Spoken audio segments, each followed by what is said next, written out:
பேடக்குயில் கூவையில உன்னுடைய வேதனைய நான் அறிஞ்சேன்.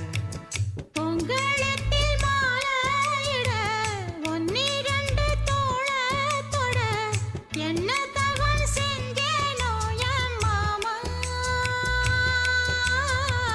வண்ணக்கிளி கையத்தோட சின்ன சின்ன கோலமிட உள்ள மட்டும் வழியே நானே,